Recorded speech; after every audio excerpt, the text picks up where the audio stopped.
First India news और इस वक्त एक बड़ी खबर आ रही है राजस्थान बीजेपी प्रदेश अध्यक्ष को लेकर। काफी सरगर्मियां तेज दिखाई देती हैं। कभी भी नए प्रदेश अध्यक्ष के नाम की घोषणा भी हो सकती है। जानकार सूत्रों ने खुलासा किया है, प्रदेश अध्यक्ष के लिए चौंकाने वाला नाम सामने आया है। राज्यसभा सांसद नारायण पंचारिया को प्रदेश अध्यक्ष बनाया जा सकता है। ब्राह्मण चेहरे के रूप में पंचारिया की ताजपोशी हो सकती है। और हमारे साथ हमारी सहयोगी अदिति नागर भी जुड़ गई। अदिति, जो पहले चर्चा हो रही थी कई नामों पर, लेकिन ये नाम जो सामने आ रहा है एकाएक, ये इतना बड़ा परिवर्तन कैसे हो सकता है? क्या सिर्फ एक ब्राह्मण चेहरे की जो जरूरत की हम बात कर रहे थे उसकी वजह से ये नाम चर्चा में? सुषमा, देखिए, मैं आपको ये बताना चाह रही हूँ कि बहुत लंबे समय से प्रदेश अध्यक्ष की खोज तो चल ही रही है, लेकिन यहाँ पर बहुत तरह तरह के नाम संघ की तरफ से भी आए, तमाम लोगों की तरफ से आए, लेकिन जो दिल्ली में नाम है उसमें ब्राह्मण चेहरों पर चल रही है बातचीत, जिसमें अभी फिलहाल जो राज्यसभा सांसद है नारायण पंचारिया, उनका नाम सबसे आगे चल रहा है। जोधपुर से आते हैं और जो केंद्र के संगठन के जो वरिष्ठ लोग हैं वो लगातार, जिसमें मैं कहूंगी कि बहुत सारे नेता हैं, भूपेंद्र यादव का भी नाम है, जो नारायण पंचारिया के नाम को लेकर फिलहाल यहाँ पर नाम उन्होंने सबसे आगे किया हुआ है। हालांकि सीपी जोशी एक ऐसा नाम है जो कि ब्राह्मण चेहरे हैं, सीधा सा चेहरा है, और कहीं ना कहीं जो हमेशा एक फ्रिक्शन नजर आता है केंद्र और राज्य के बीच में, उसको साधने में काफी मददगार हो सकते हैं। वो सीपी जोशी एक नाम है। इसके अलावा तीसरा नाम एक भजन लाल शर्मा है, उनका नाम भी इस रेस में शामिल है। हालांकि आपको बताएं, अगर कुछ दिन पहले जब जाटों की बात थी कि जब जाट चेहरा अगर यहाँ पर इस कुर्सी पर बैठता है तो उसमें सतीश पूनिया का नाम सबसे आगे था।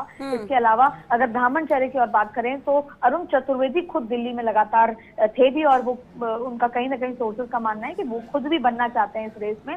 लेकिन जिस तरीके से अभी तक मोदी अमित शाह सरप्राइज देने में हर मुद्दे पर सरप्राइज देते हैं, इसलिए ये एक मुद्दा ऐसा है जिसमें सरप्राइज मिल सकता है, और उसी सरप्राइज की कड़ी में एक नाम भी शामिल था। अच्छा अदिति, जैसा आप बता रही हैं, अब ऐसा लगता है कि शायद जातिगत समीकरणों को ध्यान में रखते हुए ये जरूरत यहाँ पर महसूस की जा रही है कि किसी ब्राह्मण चेहरे को ये जिम्मेदारी सौंपी जाए। क्योंकि अगर हमने देखे, अगर मोदी मंत्रिमंडल को देखे तो वहां पर जाट और राजपूत का जो कॉम्बिनेशन है और बाकी चीजों को देखते हुए ये शायद एक बड़ी संभावना नजर आती है।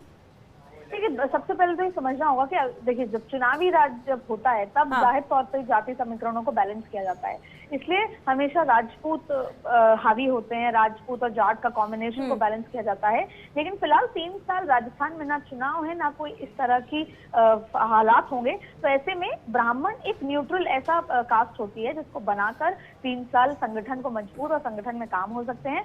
फिर चुनाव में जब केवल 2 साल रह जाएंगे तब जरूर सोशल इंजीनियरिंग करके, जाति समीकरण को बैलेंस करके यहाँ पे एक दूसरा चयन हो सकता है। लेकिन फिलहाल जो सूत्र दिल्ली की गलियारों में बता रहे हैं उसमें नारायण पंचारिया का नाम सबसे आगे चल रहा है। अच्छा, वैसे में पंचारिया अगर प्रदेश अध्यक्ष बनाए जाते हैं तो उनके एक्सेप्टेंस को लेकर क्या कुछ आप कहेंगी? देखिए, एक्सेप्टेंस का मुद्दा ही नहीं है। केंद्र आजकल, अगर आपने ट्रेंड देखा होगा, तो जो राष्ट्रीय अध्यक्ष अमित शाह और मोदी तय कर लेते हैं आजकल वही एक्सेप्ट किया जाता है, और वो जरूरत भी है। तो ऐसे में अगर केंद्र तय कर लेगा और राज्य के भी सीनियर लीडर से बातचीत करके, संघ से राय मशवरा करके कर लेगा, तो कार्यकर्ताओं को केंद्र की डिसीजन को फॉलो करना होगा। और नारायण पंचारिया अभी केंद्र के प्रदेश के कार्यकर्ता हैं।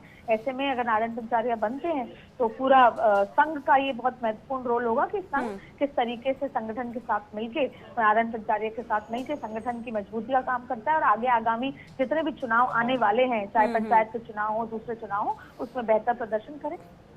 अच्छा, अब ये भी कहा जा रहा था, जैसा अभी कुछ वक्त पहले मैं देखा था कैलाश विजयवर्गीय आए थे और अठावले भी आए थे, उन्होंने कहा था कि कर्नाटक जैसी स्थिति राजस्थान में भी बन सकती है। तो इस लिहाज से अगर हम देखें तो बीजेपी की स्ट्रेटेजी के तहत ब्राह्मण चेहरा, अगर यहाँ पर बीजेपी जिम्मेदारी सौंपती है किसी ब्राह्मण चेहरे को, तो उसको लेकर आप क्या कहेंगी?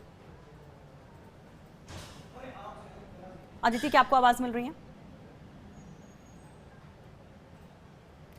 तो हम तमाम चीज़ों को समझने की कोशिश कर रहे हैं, क्योंकि यहाँ पर हमने देखा था कि बीजेपी प्रदेश अध्यक्ष के लिए कितनी ज़्यादा असमंजस की स्थिति पहले देखने को मिली थी, जब एक नाम केंद्र की तरफ से रखा गया था जिस पर राज्य की तरफ से सहमति नहीं बन पा रही थी, और उसके बाद मदन लाल सैनी का नाम सामने आया था। काफ़ी टाइम उसमें लग गया था, बहुत ज्यादा वक्त के बाद एक नाम तय हुआ था, लेकिन मदन लाल सैनी के निधन के बाद फिर से ये कुर्सी जब खाली है तो इस पर मंथन किया जा रहा है, तमाम तरह के समीकरण यहाँ पर लगाए जा रहे हैं। लेकिन इन सब के बीच में एक चौंकाने वाला नाम सामने आया है नारायण पंचारिया का।